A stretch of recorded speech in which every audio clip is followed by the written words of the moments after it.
Au milieu de ces immenses tours de bureaux, on trouve aussi des logements. 20 000 personnes vivent ici dans des appartements. C'est le cas de Janine. Elle est propriétaire de ce spacieux 3 pièces de 120 mètres carrés, équipé d'une grande terrasse. C'est un petit coin de paradis ici. Ah ben tout à fait. C'est plus qu'un coin de paradis. Je vois les péniches placées. Et quand il y a du brouillard, les péniches, c'est fabuleux. Janine vit ici depuis plus de 20 ans et elle ne changerait de logement pour rien au monde. Cette merveilleuse terrasse, cette merveilleuse vue. Et qui a ce genre d'appartement à 3 minutes du métro, en plein Paris? Je pense que c'est vraiment un privilège extraordinaire. Commerce en tout genre, café et terrasse, il ne manque rien. Plus étonnant encore, il existe même entre habitants une véritable vie de quartier. Je te présente mon petit Momo. Petit Momo, oh qu'il est mignon. Ah. Oh, super. Dans le béton, il y a un village. Dans tout ce béton, on a créé un village. Depuis 10 ans, la majorité des appartements de ce quartier appartiennent à un bailleur social qui les a acquis pour 20 millions d'euros. Mais voilà, il y a 2 ans, un promoteur russe a proposé la coquette somme de 50 millions d'euros pour y construire ça. Aussi grande que la tour Eiffel, ces 2 tours d'une valeur de 2 milliards de dollars doivent remplacer les logements sociaux. À l'intérieur, hôtel 5 étoiles, piscine et appartements de luxe. Mais pas question pour Janine de se faire expulser.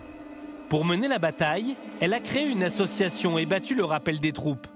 L'heure est à la colère. C'est une petite ville qu'ils sont en train de vouloir détruire, alors qu'on a tellement de mal à se loger. C'est absolument aberrant.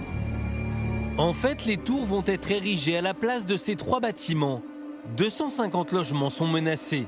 Pour l'association de Janine, difficile de se faire entendre. Ils envoient des courriers en disant qu'ils en ont rien à foutre de la loi et puis que c'est comme ça et point barre. Pour preuve, voici un courrier reçu de leur propriétaire lorsqu'ils demandent des précisions concernant l'évolution de leurs charges.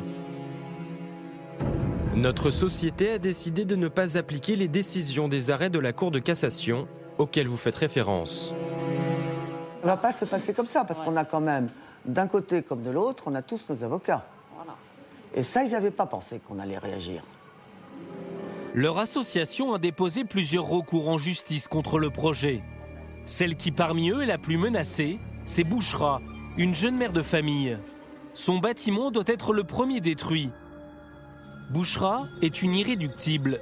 Sur la liste des boîtes aux lettres, il ne reste plus que son nom. Les autres locataires sont partis. Elle a refusé toutes les propositions de relogement. Il n'y a plus personne, ils ont tous délogé. Leur ont fait des propositions autre part. Et voilà, ils sont tous partis sauf moi.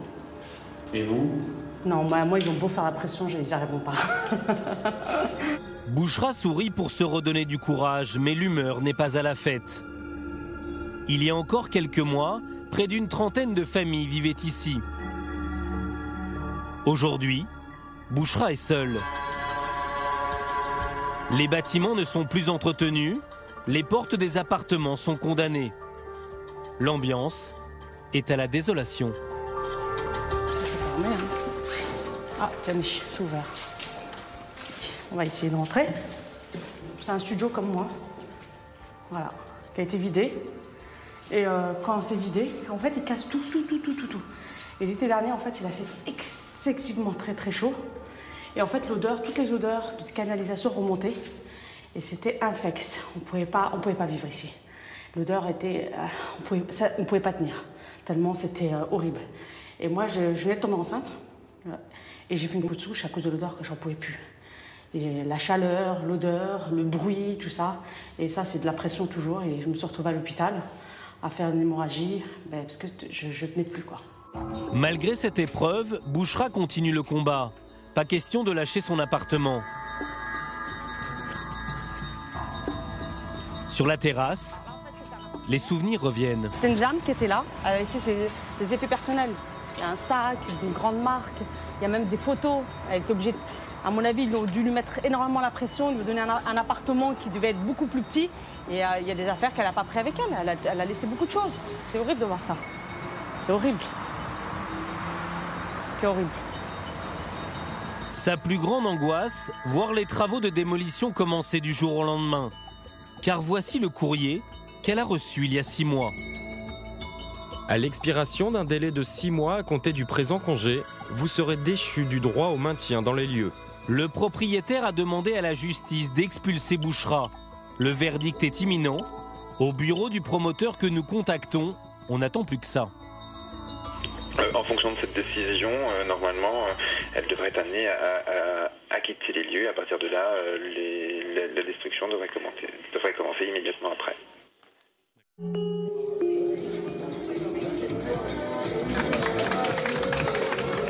À la Maison de l'Amitié, le lieu d'accueil des SDF, c'est cocktails et dîners de fête pour Francky et Colette. Oh là là, quelle ambiance! Mais certains n'ont pas le cœur à la fête. C'est que demain, nous, on est en galère, quoi. On ne sait pas où aller, on ne sait pas quoi faire. Et qu'aujourd'hui, on est tous ensemble gentiment, mais demain, on sera tous séparés, quoi. Tous en galère. L'association de Caroline n'a pas réussi à trouver les 200 000 € pour continuer l'accueil de nuit.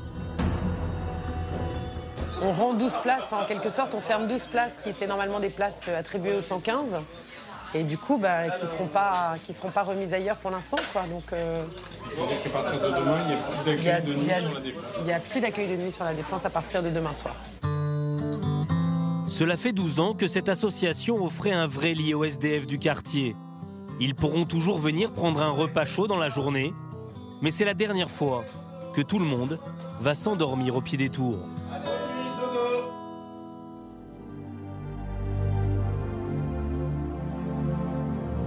Le lendemain matin, le réveil est difficile.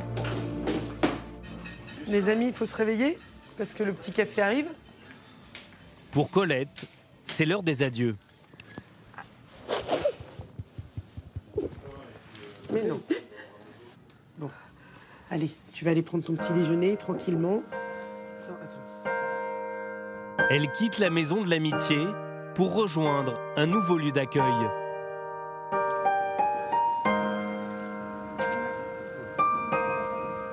Caroline, la directrice, s'est démenée pour lui trouver une place dans un nouveau centre.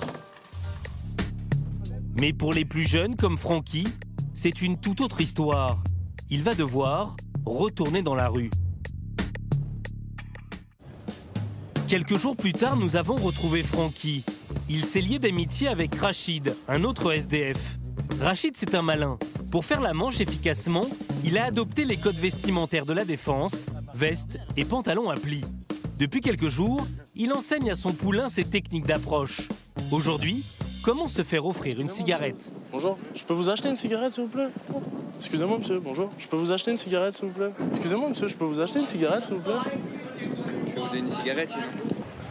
Merci bien. Et ça marche. Rachid s'est adapté à la psychologie des businessmen. Je pense que ça déprime la personne en costard, vous voyez, le mec bien cintré.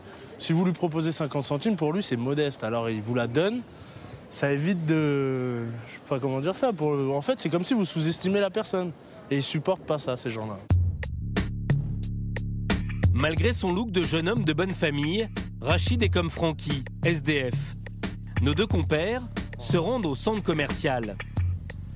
Mais eux n'ont pas les moyens d'aller faire les courses. On va boire l'apéro, là? Ouais.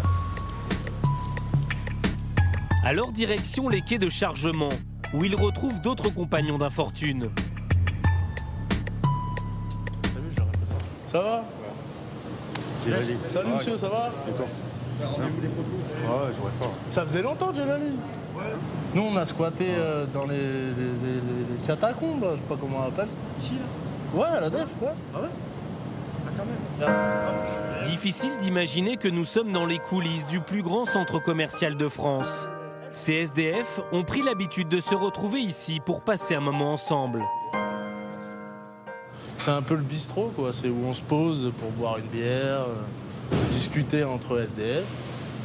Et puis voilà, quoi. C'est un petit moment de plaisir dans toute cette misère. On parle de tout et de rien. de qui dort où, tu vois, pour pas se mélanger. Des informations précieuses, car tous les SDF qui se retrouvent ici habitent dans la Défense. Le squat de Francky et Rachid se situe au niveau des parkings. Derrière cette porte, on découvre un tout autre monde. Et les gens ne peuvent pas imaginer dans quel contexte on est, où on vit, où on dort. Tout ça, c'est vraiment caché, quoi. On ne voit pas, quoi, tout ça. À la Défense, voilà leur domicile. Allez. À ton tour. C'est ici. Cette ancienne galerie technique leur sert aujourd'hui d'abri. Quelques couvertures, un peu de mobilier.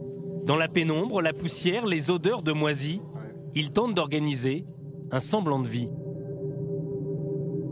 Bah voilà, vous êtes dans le salon, chambre à coucher. Séjour, cuisine. La totale. On vient là, on se pose ici, on dort, je dors ici, quoi. Je fais en sorte de vivre comme je peux. Vivre, ou plutôt survivre, car la nuit dans les sous-sols de la Défense, c'est un monde dangereux. C'est un bâton qu'on a là, comme ça, que j'ai tout le temps constamment à côté de moi, parce que la nuit, ça rôde, quoi. Il y a beaucoup de gens qui passent, qu'il y a des allées et venues, on ne sait pas ce qui peut se passer. Malgré que c'est pas un couteau ou quoi, caisse, mais bon, ça me permet de pouvoir me défendre en cas de problème, quoi. Voilà. Se défendre, s'équiper, chaque étape de la vie de Francky et Rachid est un nouveau combat. 2-3 couvertures, si possible, parce que c'est pas tout le temps possible d'avoir une couverture. Tout à fait. Ça paraît banal, mais pour nous, c'est... C'est important. Pour avoir ça, c'est... Voilà, il faut se battre. Enfoncés dans les sous-sols 5 étages sous les tours, l'hiver, il peut y avoir 300 à 500 personnes qui vivent comme eux à la Défense.